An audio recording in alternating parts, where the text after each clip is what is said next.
ستاتهم نابخاتكم كنبل መንግስት ትግራይ ተኽሲ ጠጠው ንክብል ክማልኡ ዝግብኦም 7 ነጥብታት ቅድመ ኩነት አቀሚጡ ትሕዝቶ እቶም 7 ነጥብታት ብዝርዝር ክነስማዕኩም ኢና አብ ትግራይ ዝተዓጸው ኩሎም ግልጋሎታት እንተ ዘይተኸፊቶም ሕዝውን መሰልን ረብሓን ህዝብ ትግራይ ንምርግጋጽ ክውሰዱ ዝግብኦም ስጉምትታት ከም ዝወስድ መንግስት ትግራይ አብ ዘውጽኦ ናይ ቁዋም መግለጺ አፍሊጡ ካብ አዲስ አበባ ዝግፈፉ ዘለው ተጋሩ ናብ አዋሽ 40 ዝበሃል ቦታ ይውሰዱ ከም ዘለውን እቲ አብ አዲስ አበባ ዝተጀመረ ግፋ ተጋሩ አብ ከባቢታት ድሬዳዋ ቤንሻንጉል ጉምዝን ጋምቤላን ከም ዝተጀመረ ተሓቢሩ ዝብሉን ካልኦት ዜናታትና ባኻትኩም ክነብሊና ክሳብ ፍጻመ ምድላውና ንኽትከታተሉና ድማ ብኽብሪ ንዕድም ሰናይ ጻንሒ መንግስቲ ኢትዮጵያ አብ ልዕሊ ኩናት ትግራይ በይናዊ ዶም ባለ ተጻብኦታት ካብ ዝውጅ ከባቢ ሰሙን ዝገበረ እንትኸውን ብዛዕባ እቲ አዋጅ ገለ እንተ በለ ዝጸንሐ መንግስት ትግራይ ሎሚ ነቲ አዋጅ አመልኪቱ መግለጽ አውጽኡ መንግስት ትግራይ ቶክሲ ጠጠው ንክብል ክማልኡ አለዎም ዝበሎም 7 ነጥብታት ቅድመ ኩነት አቀሚጡሎ እቶም ቅድመ ኩነት ዝተባሃሉ 7 ነጥብታት ሙሉእ ዘይጎደል ክሳበ ዝማልኡ አብ ልዕሊ ወረርቲ ሓይልታት ዝወስዶ ወታደራዊ መጥቃዕቲ ንደቃይቅውን ጠጠው ከም ዘየብል መንግስት ትግራይ ሓቢሩሎ ሕዚ ድማ እቶም 7 ነጥብታት ቅድመ ኩነት ናባኻትኩም ክነብል ቀዳማይ ኣብቲ ኩናት ተሳቲፎም ከቢድ ግህሰት ሰብአዊ መሰላት ዘካይዱን ዝተኸሰሱን ሰራዊት ኤርትራን ሓይልታት አምሓራን ካብ ትግራይ ወፂኦም ናብቲ ቅድሚ ኩናት ዝነበሮም ቦታኦም ንኽምለሱ እንተተገይሩ ካልኣይ ውድብ ሕብራት ሃገራት ኣብ ልዕሊ ትግራይ ዝተፈጸሙ ግፍዕታት ብዘይሻራዊ ሓይሊ ኣጻሪው ንኣብይ ኣሕመድን ኢሳያስ ኣፈወርቅን ሓዊሱ ኣብቲ ኩናት ገበን ንዝተሳተፉ ኩሎም ሓይልታት ኣብ ዓለም ለኸ ቤት ፍርዲ ወንጀለኛታት ኩናት ንኽቀርቡ እንተተገይሩ ሳልሳይ ወሃብቲ ሰብአዊ ሓገዝ ትካላት ብዘይ ገለ ከልካሊ ናብ ትግራይ ንኽኣትውን ኣብ ዝሓለፉ 8 ኣዋርሕ ካብ ቤቶምን ንብረቶምን ዝተፈናቀሉ ተጋሩ ናብ መረበቶም ክምለሱ እንተተገይሩ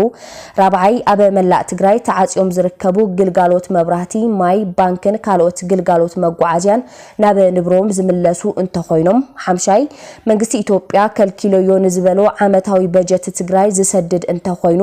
ሻድሻይ ተጋሩ ስለዝኾኑ ጥራሕ ተኣሲሮም ዘለው አባራት ሰራዊት ኢትዮጵያ ዝኾኑ ተወለድቲ ትግራይን ካልኦት ሰላማዊትን ናይ ፖለቲከኛ እስረኛታትን ተጋሩ ዝፍትሑ እንተኾይኖም ሻብዓይ እቲ ስምምዕነት ዶምባል ቶክሲ በዓለም ለኸ ዘይሻራው አካል ክትትል ዝካየድ እንተኾይኑን ጥራሕ መንግስቲ ትግራይ ስምምዕነት ከም ዝገብር አፍሊጡሎ ሕዚ ድማ መንግስቲ ትግራይ ናብ ዝሃቦ ናይ ቁዋም መግለጺ ክንሰጋገር ውጪ እሺበል እምቢይበል ካልኦት جنرالات إثيوبيا مرحتي إثيوبيا إشي ولون بي ولو مرحتي إرترا إشي ولون بي ولو نحنا كل شيء قلصمنا إنا نأمن أبزح زقوان كله بقلصمنا بسلطنتنا مننتنا خنومر ساينا مجلسي قوامه منግስት ትግራይ ጉጅለ ፋሽስቲ አብይ አሕመድን መላፍንቱን አፍቶም ዘሐለፉ 8 አዋርሕ መንነት ህዝብ ትግራይ ናይ መጽናት ተግባሮም ዝፍጽምሎም ከም ፓኬጅ ሓንጺጾም ከም ህዝቢ ፖለቲካዊ ማሕበራዊ ኢኮኖሚያውን ቅልውላው ፈጢሮም ሰብአውን ንዋታውን ዝበጽሖ ጉዳት ንማሕበረሰብ ዓለም ንተሐለቅቲ ሰብአዊ መሰል ትካላት ንዓለም ለኸ ሚዲያታት ግልጽ ዝኾነ እኩይ ተግባሮም ሕዚ እትቅሉዕ ወራር ክሕደት ኣብ ልዕሊ ህዝብ ትግራይ ድሕር ምጅማሮም ዝገበርዎ ዘለው ዘይኮነስ ብዝተፈላለየ መንገዲ ዝግለጹ ንዝሐለፉ ልዕሊ 3 ዓመታት መሰረተ ልምዓት ብምዕጻው በጀት ብምኽልካል ኢንቨስትመንት ኣብ ትግራይ ከይስፋሕፋሕ ብምግዳብን ካልኦትን ከይረክብ ብምግባር ህዝብን መንግስትን ትግራይ ንምስኳንን ንምንብርካኽን ኩሉ ዓይነት ጸረ ህዝብ ተግባር ፈጺሙን እናፈጸመን ይርከብ ናይዚ መቀጸልታ ዝኾነ ሕዝውን ህዝብ ትግራይ ብኩለ መዳይ ናይ መጽናት ዕላምኡ ተግባራዊ ክገብር ካብታ ብመላእተ ህዝብ ትግራይ አስተዋጽኦ ተዓጅቡ ብርክሊሎ ሰራዊት ትግራይና ኣብ ወፍሪ ራእሲ አሉላ አባ ነጋ በዘመዝገቦ ድሙቕ ዓወት ጸላእቲ ህዝብ ትግራይ ስዕራቶም ክጻወርዎ ናብ ዘይኽእልሉ ብርኪ በጽሑ እግሪ አውጽእኒሉ ድሕር ምህዳሙውን ተኽሲ ጠጠው አቢላ ኣለኹ ኢሉ ዝወሰኑ ውሳነ ብጭብጥ ሕዚ ኣብ መላእ ትግራይ ኩሎም ናይ መሰረተ ልምዓት ግልጋሎታት ከም ስልኪ መብራህቲ ባንኪ ጉዕዞ ኣየር ሰብአዊ ሓገዝን ጠጠው ክብል ገይርዎ ይርከብ بمخانو ጉጅለ ፋሽስት አብይ አህመድን መማኽርቱን ሐዝውን ንህዝብ ትግራይ ንምብራስ ዓጽሙ ወዘለው መሰረተ ልምዓት በቁልጡፍ ከፍቶም ዓለም ለኸ ማህበረሰብ ተሐለቅቲ ሰብአው መሰል ትካላት ገበርቲ ሰናይ ትካላትን ጽዕንቶ ንክትፈጥሩ እናተሐሳሰብና እዚ አብዘ ይኮነሉ ግን ሐዝውን መሰል ረብሓን ህዝብና ንምርግጋጽ ክውሰዱ ዝግብኦም ስጉምትታት ከምንወስድ መንግስት ትግራይ ብጥብቅ ይፍልጥ ሓለዋትና ድሕነትና በቅልጽምና ትግራይ ትስዕር መንግስት ትግራይ 27 ሰነ 2013 ዓመተ ምህረት መቀለ ትግራይ አዲስ አበባ ዝሕፈሱ ዘለው ተጋሩ በበዝሒ ናብ አዋሽ 40 ዝበሃል ቦታ ይወሰዱ ከም ዘለው ተሓቢሩ በቅድምት ማሊ ከካብ ገዝኦምን ዝተረኸበው ቦታን ዘአከበው መናእሰይ ንሓደለይቲ አቤት ማእሰርታት አዲስ አበባ አሕዲሮም ንጽባሒቱ በአውቶቡሳት ጽዒኖም ንአዋሽ 40 ከም ዝወሰዱዎም ምንጭታት ሓቢሮም بقدمت مال طرح لعلي 8 تግራዋይ ተጨውዩ ናብ አዋሽ 40 ከም ዝተወሰደውን መሰኻኽር ዓይኒ መስኪሮም ናብቲ ተኣሲሮምሉ ዝነበሩ ምግቢ ከብጽሑ ዝኸዱ አዕርክቲ ወለድን አዝማድን እቶም ሱራት የለውን ከም ዝተብሃሉን እንትሰምዑ ገሊኦም ድማ ንአዋሽ 40 ወሲዶምዎም ኢሎም ከም ዝሐበሩዎም ገሊጾም አበ አዋሽ 40 ስልጠና ክወሃቦም ዝብል ሽፋን ከም ዝተብሃውን ተፈሊጡሎ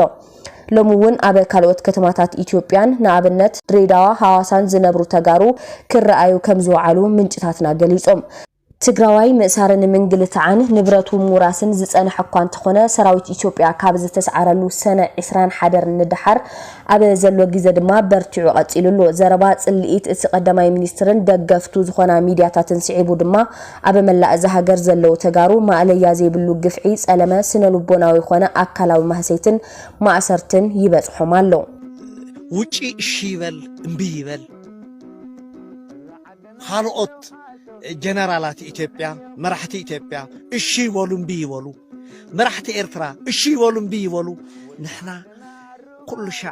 قلصمنا إنا نأمن أبزح زقوان كله بقلصمنا بسلنتنا مننتنا خنوم لسينا حزدما تግራይ አበ ምንታይ ዓይነት ኩነታት ከም እትርከብ ዝበጽሕና ሓበሬታና ባኻትኩም ክነብል ኣብዚ ሕዚ እዋን አበ መላእ ትግራይ መሰረታዊ ዝኾኑ ግልጋሎታት ብዘይ ምህላዎም ህዝቢ ዋላኳ አበ ጸልማት እንተኾነ አበ ትግራይ ካብ ኩሉ ግዜ ብላዕሊ ሰላምን ነጻነትን ነጊሱ ከም ዝርከብ ተሓቢሩሎ ትካላት ንግዲ ሙሉእ ግልጋሎት እንሃባ ከም ዝርከባ ካብ ዓድዋ ናብ አክሱም ዝወስድ መንገዲ ሙሉእ ንሙሉእ ሰላም ከም ዝኾነ አበ ከተማ መቀለ ዝርከባ ሆስፒታላት ብጀነሬተር እና ሰራሓን ህዝቢ ግልጋሎት እናረኸበን ከም ዝኾነ ተምሃሮ ዩኒቨርሲቲ መቀለ ድማ ሰላማዊ ኸይዲ መምሃር ምስትምሃር እናካይዱ ከም ዘለውን ክሳብ ሕዚ አበ ልዕሊ እቶም ተምሃሮ ዝበጽሐ ገለ ዓይነት ጉዳት ናብ ማሕበር ቀይ መስቀልን ዝበጽሐ ናይ መጥቃዕቲ ሪፖርት ከም ዘየለ ተሓቢሩ ሎሚ ትግራይ አበ ጸልማት ትርከብ ከዋኽብቲ ብጽሓይ ክትክኡ ግን ግድን ይሞ ዓወት ህዝብና ርሑቅ ከም ዘይኸውን ርጉጽ እዩ ዝኸበርኩም ተኸታተልትና ንሎም ዝሓዝናዮም ዜናታት ነቶም ክትከታተልዎም ዝጸናሕኩም ይመስሉ ነይሮም ስለ ምክትታልኩም አዚና ኢና ነመስግን